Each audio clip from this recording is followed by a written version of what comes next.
Përshëndetje të nderuar miqtë e mi. Përshëndetje shumë të dashur dhe të respektuar ndjekës. Ja ku po ritakohemi ditën e sotme sërish së bashku.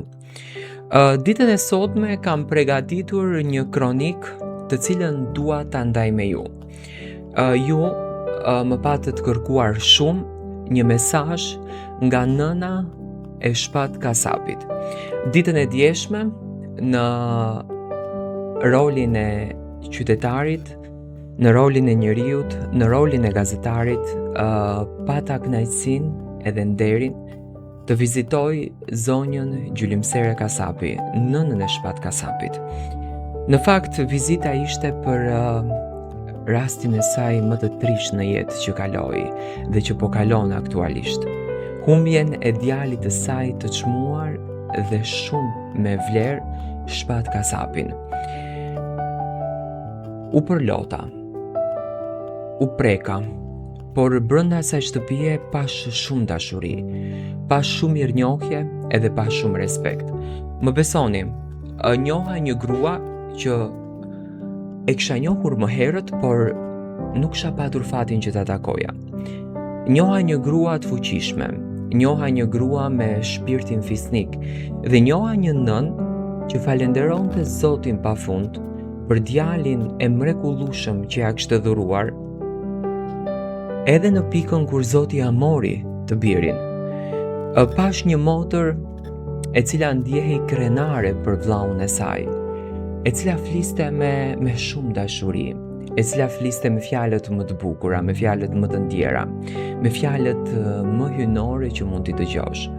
Një shtëpi që kishte shumë ngrohtësi dhe e buzëqeshja e shpatit më besoni që vinte nga një buzëqeshje e cila trashëgohej nga nëna e tij. Zonja Gjylimsere, një grua shumë e nderuar dhe e respektuar.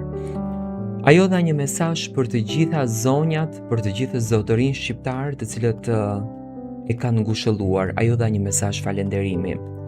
Ajo dha një mesazh mirënjohje dhe ajo që në fakt mua më mbeti në vesh në këto ditë të vështira për zonjën Gjylimsere ishte kjo që unë jam një grua shumë mirënjohëse, tha, dhe dua të gjithë njerëzit t'i falenderoj, sepse më kanë ngushëlluar, më kanë qëndruar pranë, më kanë dhënë atë dashuri që unë nuk e besoja, tha, se do ta marr.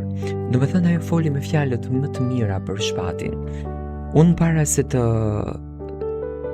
sjell pranë jush kronikën, dua të falenderoj familjen Kasapi për djalin që e rriti, për artin që na e dhuroi. Unë do t'i premtoj që do t'jemi besnik të kujtimit të shpatit çdo vit, të emrit të tij, të këngëve të tij, dhe emri i tij jam i bindur që nuk do të harohet kur. Unë do të sjell kronikën pranë jush nga takimi me zonjën Gjylimsere Kasapi. Sonte pata një takim që nuk ishte thjesht një vizitë, por një përballje e heshtur me dhimbjen, krenarin dhe forcën e një nëne.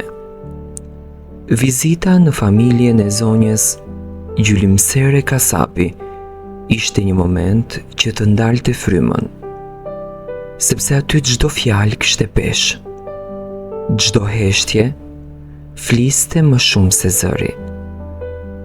Zonja Gjylimsere fliste me mall të pamas. Sytë mbusheshin me lot, por zëri i saj nuk thyhej. Ajo kujtonte shpatin jo vetëm si birin e saj, por si një amanet të Zotit, për të cilin falenderonte çdo ditë që ja kishte dhënë. Zoti ma fali shpatin, tha ajo me një bindje që të dridhte shpirtin.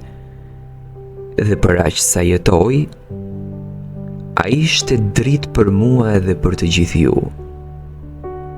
Fjalët e saj ishin të thjeshta, por të thella. Nuk kishte ankesa, nuk kishte mblef. Vetëm falenderim ndaj Zotit dhe një krenari e pamas për djalin që e kishte rritur. Ajo ndihej krenare për shpatin, për embrin e tij, për gjurmën që la pas, për dashurinë që mori nga njerëzit. Në mesazhin e saj, zonja e gjylimsere falenderonte nga zemra të gjitha ata njerëz anemban shqiptarisë që e ngushëlluan, që ndan dhimbjen me të, që nuk e lan vetëm në ditët më të errta. Ajo tha se çdo fjalë, çdo lutje, çdo mesazh ishte një dorë që e mbante të fortë kur shpirti donte që të dorësohej. Në atë shtëpi, dhimbja ishte e pranishme, por nuk ishte e vetme.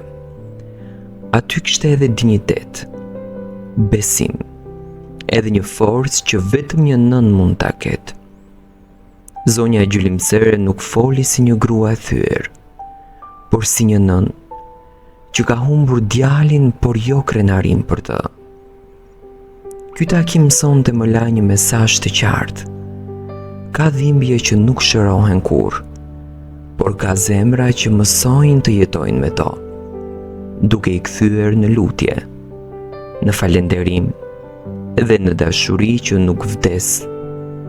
Shpati jeton në kujtimin e nënës së tij, në krenarinë e saj dhe në zemrat e të gjitha atyre që e deshën.